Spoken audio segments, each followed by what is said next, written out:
Hey guys, what's up? Phoenix here, and I'm back again in Escape from Tarkov. So today we're going to be doing another weapons guide. So today we're covering the M4, but because the M4 is such a versatile weapon, we're going to be covering a longer range variant today, and I'll be doing another video later down the track in regards to a more close quarters loadout. So this is basically the M4 that I run with when I'm going on some of the larger maps like customs and woods and shoreline and all of that fun stuff. And it's pretty cool. The M4 is basically my favourite gun in the game at the moment. It packs a decent punch, it's nice and hefty, and it just feels good to play with. So, as is usual with these videos, I'll kind of go over what I've kitted it out with, why, and then we'll jump in and show the gun off and do some gameplay. So, I've chucked on the UBR Gen 2 stock for some added recoil reduction, which is the same reason I have the shift. So the shift and the tango down are best in terms of foregrips.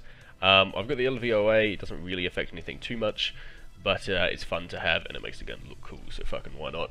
Just a word of advice though, if you are chucking the LVOA on M4s, you need the 6-inch, 4-inch or 2-inch adapters in order to chuck lights and grips on. Aside from that, I've got the Bravo 4 on. It's one of the better scopes in the game with an aim point chucked up top and a suppressor attached. And I've got the MUR receiver just to kind of show off that you can change this gun around a lot. It doesn't give you any benefit whatsoever. So pretty simple, pretty straightforward. There's so many combinations with the M4 that it really does come down to personal preference. So I highly recommend you check things out. But the UBR stocks are good. They knock off a fair bit of recoil, and then the shift and the tango down are also good for grips as they knock a fair bit of recoil off as well, which allows for some decent continued fire. Like I said, I'll be doing another video in regards to a more close quarters variant to this, because it's basically the most versatile weapon in the game with all the attachments that they have. In terms of actually picking the M4 up, you can find it in game. You can also buy it from Peacekeeper for about 1100 bucks. So that's this variant. You can trade 4 153 shotguns in for a shorter barreled variant, and you can buy the longer barrel. So it's your decision, but you end up paying more if you go for the shorter one and get a longer barrel. But if you're just if you're going to use a short barrel, then it's definitely a lot cheaper to just trade the shotguns in. Anyway, we're going to jump on customs, and we're going to go to town with the M4 and see how we do. Okay, so we're jumping in. We're just on customs now.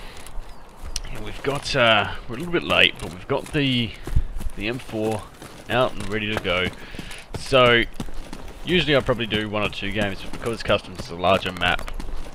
We're only going to do the 1. Otherwise, we'll be here for too long. So we're a little bit behind everyone else. That's kind of why you can hear shots off in the distance there. So what we're going to do is we're going to try and push up as quickly as we can. And come up and flank behind them.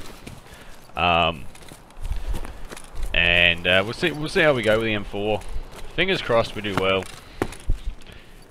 Otherwise, you probably won't ever see this if I don't.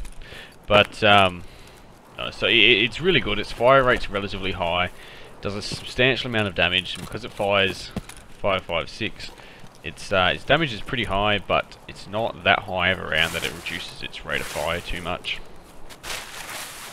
So far so good. We'll push up and see how we do. Its rate of fire is somewhere around the 850 range. In fact, I think...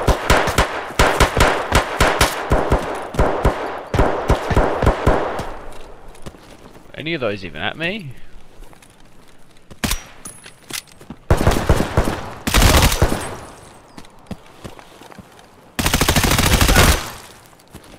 God damn. These were player scavs. Yeah. 100%. But at least I kind of got a chance to show off the gun. It's that's just close range effectiveness. Even in such close range, it is quite accurate. I mean, you'd hope so in that close range, but from firing from the hip, its accuracy is actually pretty high. So it's an all-round good gun. It's good at range. If you're in a decent firing position and you're able to get enough shots down range, it does the damage even at distance to actually put targets, drop targets with relative efficiency.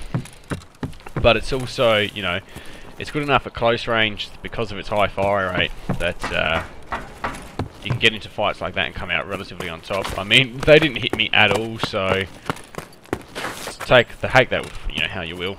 But it dropped them pretty quickly, so that's basically why it's one of my favourite guns, is because it not only is it accurate, has a high fire rate, good distance, but it does a decent chunk of damage as well. You get things like the MPX where its fire rate's ridiculous, its accuracy is damn good, but over distance it just doesn't do the damage. Where this, you know, it has all of those factors, and you can kit it out for, you know, a pretty all-round scenario. This is obviously more catered to longer engagements because it's got the bigger barrel, the bigger handguard, and the silencer. You know, and that's something that I'll do in another video. But if you were to kit it out with a short-range variant, you'd maybe just use the shorter barrel and not a flash hider and not chuck the suppressor on. You know, it's things like that, and it's all alterations that are easily made because there's so many parts for the M4 available. It's what makes it one of my favourite guns. Okay, so we've just swapped over to Shoreline now, just to kind of show off how it performs at longer ranges, because I never got into a long range engagement there. So we're just taking a few pot shots to show off how the recoil is, which is best described as manageable, but a bit painful. And then overall damage-wise, takes a few shots. I'd say 5 to 7 shots to kill at longer distances like that for unarmored targets. I am using armor-piercing ammo, which has a little bit more of a damage drop-off. Ammunition does matter quite substantially in the damage drop-off and the damage between soft and hard targets, so just bear that in mind. Now what we're doing now is we're turning around, and we're going to go see what's going on over by the luxury houses, and that's kind of a point that I want to touch on, and why I like this gun so much. I've just gone from, you know, laying down in a firing position, taking pot shots at some dude, you know, 350, 400 metres away, taking him out, turning around, running back, and getting, you know, going into an area where engagements are likely to happen within a 50 metre area.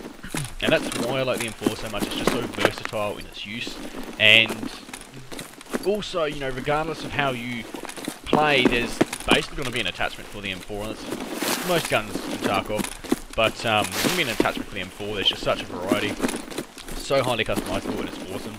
So I think, yeah, so we run into an AI here, and, you know, 20-30 meters away, and that recoil is real manageable for something that outputs that many rounds in that period of time and does that amount of damage. Its best competitor is probably the AKM, but even things with that, you know, you see things like high recoil and not quite as high a fire rate. In fact, a relatively low fire rate in comparison. But and then, you know, just that benefit is what makes it so enjoyable to play with. So this is my loadout. This is how I've kitted it for longer range play and kind of a medium loadout. So to be able to go from longer range shooting to short range shooting, turning it into a, you know, a proper marksman rifle and firing at 600 meter targets isn't going to happen in Tarkov as it stands. The view distance isn't even that far, and none of the maps are that big anyway.